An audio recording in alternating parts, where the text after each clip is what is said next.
Hey friends, it's been a while since I did a video on Wholehearted. I know it's been quite a while.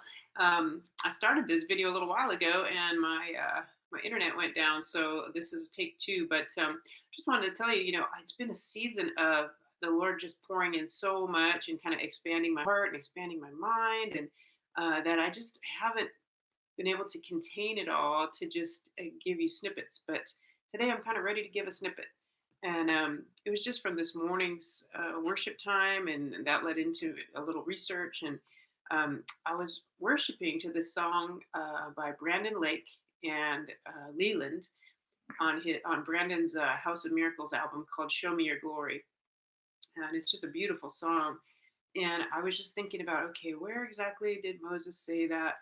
And it turns out it's in Exodus 33:3, which is funny because the Lord's been showing me 33, 333, 33, all over the place, all over the place. He speaks to me a lot of times in numbers and draws me into some research sometimes that way. And so this time he drew me in with the phrase, and it ended up leading to the numbers, which is funny. But anyway, so this whole situation happens right after Moses has gone up on the mountain, and the Lord has given him the Ten Commandments that the Lord Himself wrote on the tablets.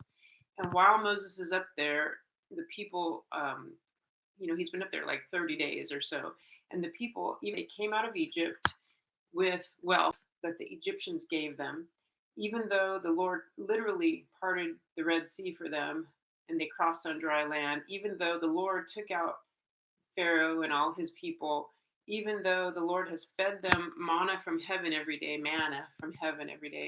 and provided them water in the desert and provided them shade by His very presence and provided them fire and heat at night by His very presence, even though they still decided to worship some stupid thing made out of gold, okay? And they talked Aaron into making this for him. And Moses' brother, who's supposed to be in charge while he's gone, makes them this gold bull to worship. And I just love, Moses comes down. Understandably, he's mad because the Lord has already told on them while Moses was up on top of the mountain. And the Lord tells him, "Your people that you brought out of Egypt are being stupid." And so it's funny, the Lord kind of disowned them in that moment.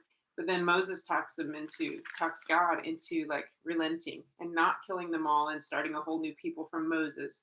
Um, and it's funny because at another time, Moses is going, why don't you just kill all these people? And the Lord's going, no, no, I can't do that. But so, I mean, that's a beautiful picture of their friendship.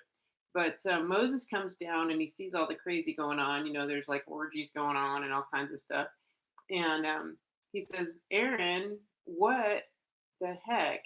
And I'm paraphrasing. Um, and Aaron's like, oh, don't be so upset, my lord. This is now Exodus 32, verse 22. Don't get so upset, my lord, Aaron replied. You yourself know how evil these people are. And they said to me, make us gods who will lead us, who don't know what happened to this. We don't know what happened to this fellow, Moses, who brought us up from the land of Egypt. So I told them, whoever has gold jewelry, take it off. And when they brought it to me, I simply threw it in the fire, which earlier we're told that he fashioned it out of the gold. I simply threw it in the fire, and out came this calf. And Moses said to Aaron, saw that Aaron had let the people get completely out of control, much to the amusement of their enemies. And that's a big deal because, when we fall into sin, it is to the amusement of our enemies because, we have to use our own authority against ourselves to mess up, right? And so it is to the amusement of our enemies when we blow it. So, all of you who are on the Lord's side, this is what Moses is now shouting at the camp. All of you who are on the Lord's side, come here and join me. And all the Levites gathered around him. Okay, so that I felt like is very prophetic for the times that we're in. I think that at this time, when the world has gone so crazy and the world has really submitted itself to the spirit of fear. I mean, we just see that all over the globe right now, that the spirit of fear has been ruling. And this is a time when, as Christians, if we have faith in the Lord, if we trust Him for healing, if we trust Him to keep us safe, if we trust Him for provision at a time when there seems to be or there appears to be scarcity, when there appears to be a lack and people are going without work and lots of issues all over the world. Uh, to say that we are believers at this time will cost us something. I mean, in many parts of the world right now, our brothers and sisters in Christ are being killed. They're being brutally murdered. They're being chopped up. They're being hanged. They're being crucified. They're being burned. Um, and here in this country, we struggle to just have an opinion that's different than the masses because we don't want to look foolish. It's time. This is the time I felt for some couple years now, few years now, that this is that valley of decision time that I think is in Zechariah. It could be Malachi. I'm not sure. Um, the valley of decision time where there's no more sitting on the fence.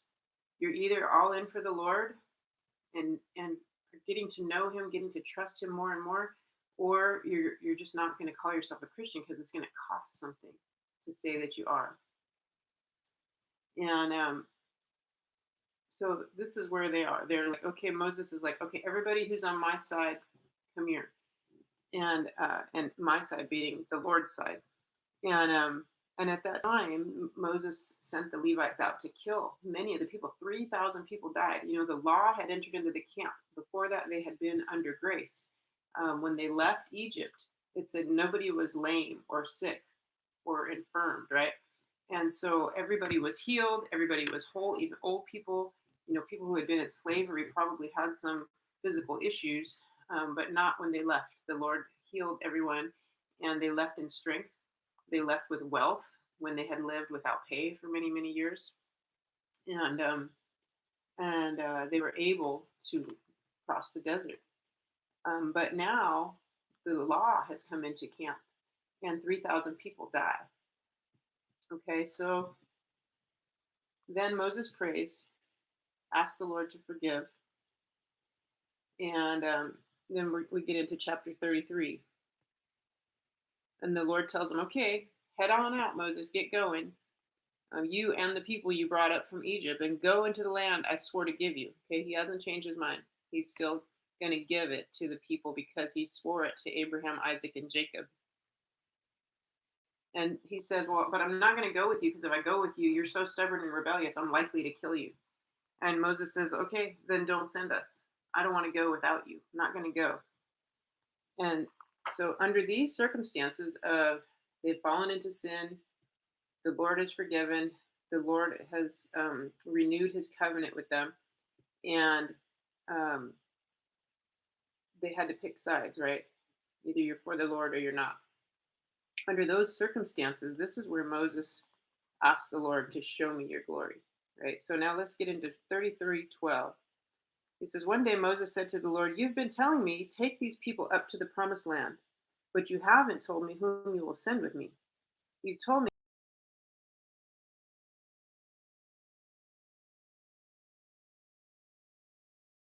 so I may understand you more fully and continue to enjoy